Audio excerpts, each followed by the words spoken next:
नमस्कार। तो चलिए आज बात करते हैं भारत की परमाणु क्षमता की एक बहुत ही गहरी और ज़रूरी एनालिसिस। देखिए, ये एक ऐसा विषय है जो न सिर्फ हमारे देश की सुरक्षा के लिए बल्कि कॉम्पिटिटिव एग्जाम्स के लिए भी बहुत महत्वपूर्ण है।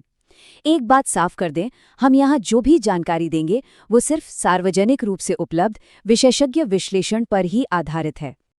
अच्छा, कभी सोचा है कि एमपीपीएससी जैसी बड़ी बड़ी परीक्षाओं में भारत की परमाणु नीति पर इतने सवाल बार बार क्यों पूछे जाते हैं? वो इसलिए क्योंकि ये टॉपिक भारत की ग्लोबल पावर और उसकी सुरक्षा रणनीति की बिल्कुल जड़ है। अगर आपने इसे ठीक से समझ लिया ना, तो यकीन मानिए कई सवालों के जवाब आप बहुत आसानी से दे पाएंगे। तो चलिए इसे एकदम आसान भाषा में समझते हैं। आज की इस चर्चा में हम 6 बहुत ज़रूरी हिस्सों को कवर करेंगे। सबसे पहले कि भारत के पास आखिर कितने परमाणु हथियार हैं। फिर हम ये समझेंगे कि हमारी नीति क्या है, हम सोचते कैसे हैं। इसके बाद हम न्यूक्लियर ट्रायड के कॉन्सेप्ट को समझेंगे, फिर जानेंगे कि इन हथियारों का कमांड आखिर किसके पास है, दुनिया की तुलना में हम कहाँ खड़े हैं और भविष्य के लिए हमारे क्या प्लान्स हैं। तो चलिए शुरू करते हैं सबसे पहले और सबसे बुनियादी सवाल से। भारत के पास असल में कितने परमाणु हथियार हैं? देखिए, जो सबसे भरोसेमंद एक्सपर्ट इंस्टीट्यूशंस हैं, उनके 2024-25 के अनुमानों के हिसाब से भारत के पास लगभग 170 न्यूक्लियर वॉरहेड्स हैं। हाँ, ये नंबर सीधे सीधे परीक्षा में पूछा जा सकता है, तो इसे जरूर याद रखिएगा। अब यहाँ ये जानना बहुत ज़रूरी है कि ये जो 170 का आंकड़ा है, ये सिप्रे और FAS जैसे अंतर्राष्ट्रीय संस्थानों का एक एस्टिमेशन है। ऐसा इसलिए क्योंकि भारत सरकार सुरक्षा कारणों से अपनी आधिकारिक संख्या कभी भी सार्वजनिक नहीं करती। और हाँ, रिपोर्ट्स ये भी बताती हैं कि ये संख्या धीरे धीरे बढ़ रही है। ठीक है, तो हमारे पास हथियार तो हैं, लेकिन इनको चलाने के नियम क्या हैं? हमारी सोच क्या है इनके पीछे? यही सब तय करती है हमारी परमाणु नीति। चलिए सेक्शन 2 में इसे समझते हैं, क्योंकि परीक्षा में सबसे ज्यादा सवाल यहीं से बनते हैं। देखिए, भारत की परमाणु नीति 3 बहुत मजबूत पिलर्स पर खड़ी है।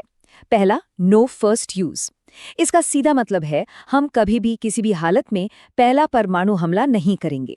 दूसरा, मैसिव रिटेलिएशन।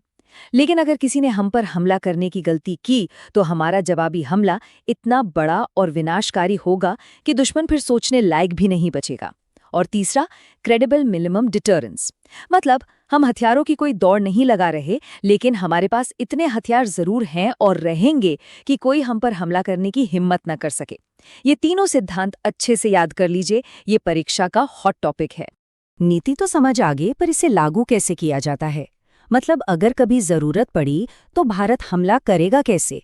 इसका जवाब छिपा है न्यूक्लियर ट्रायड में। चलिए इस कॉन्सेप्ट को समझते हैं। तो ये न्यूक्लियर ट्रायड क्या चीज़ है?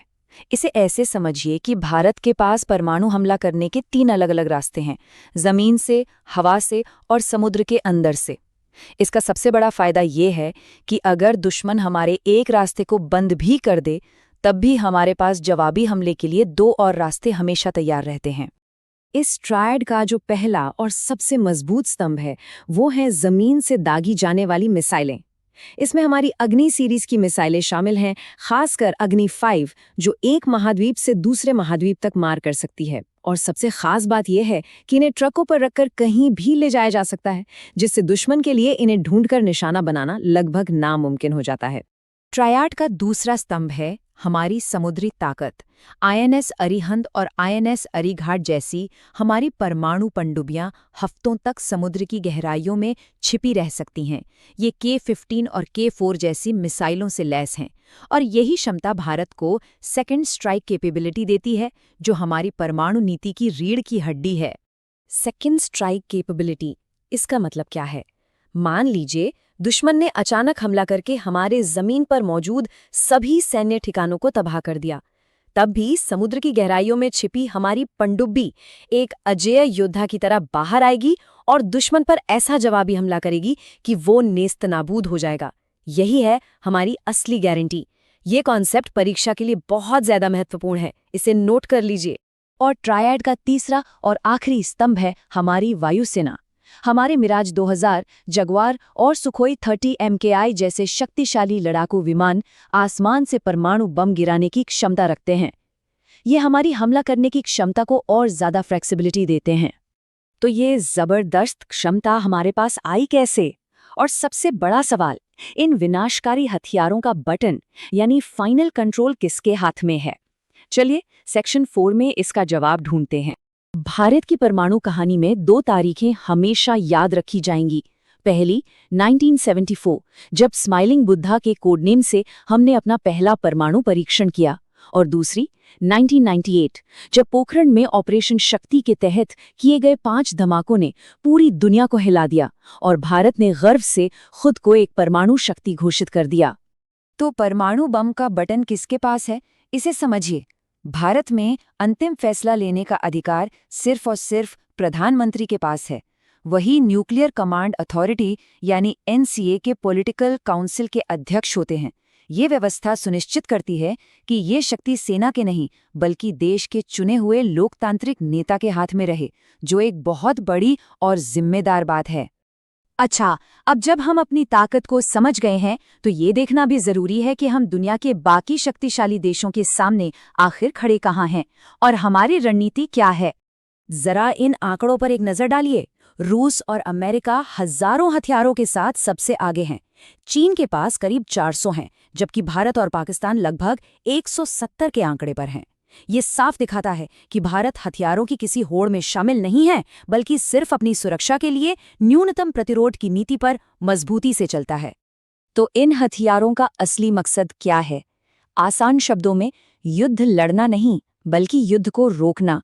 ये हथियार एक ढाल की तरह काम करते हैं, जो चीन और पाकिस्तान जैसे पड़ोसियों के साथ एक शक्ति संतुलन बनाए रखते हैं और इस पूरे क्षेत्र में शांति सुनिश्चित करने में मदद करते हैं।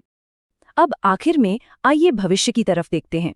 भारत अपने परमाणु कार्यक्रम को और मजबूत बनाने के लिए आगे क्या कदम उठा रहा है? भारत अपनी ताकत को लगातार मॉडर्नाइज कर रहा है। हम अग्निवीर जैसी और लंबी दूरी की मिसाइलों पर काम कर रहे हैं। साथ ही MIRV तकनीक विकसित की जा रही है। अब ये MIRV क्या है? इसे ऐसे समझिए कि एक ही मिसाइल कई परमाणु बम लेकर जाएगी और अलग-अलग शहरों पर एक साथ हमला कर सकेगी। ये हमारी मारक क्षमता को कई गुना बढ़ा देगी। चलिए, परीक्षा से पहले एक फटाफट रिवीजन करते हैं। भारत के पास कितने वॉरहेड हैं? लगभग 170। हमारी नीति के 2 मुख्य स्तंभ क्या हैं? नो फर्स्ट यूज और क्रेडिबल मिनिमम डिटरेंस। हमला करने के 3 माध्यम कौन से हैं? जमीन, हवा और समुद्र, यानी हमारा न्यूक्लियर ट्रायड। अंतिम कमांड किसके पास है? प्रधानमंत्री के पास। और हमारा लक्ष्य क्या है? युद्ध को रोकना, लड़ना नहीं। इन पॉइंट्स को याद रखिए और आप पूरी तरह तैयार हैं। और अब एक सवाल आपके लिए।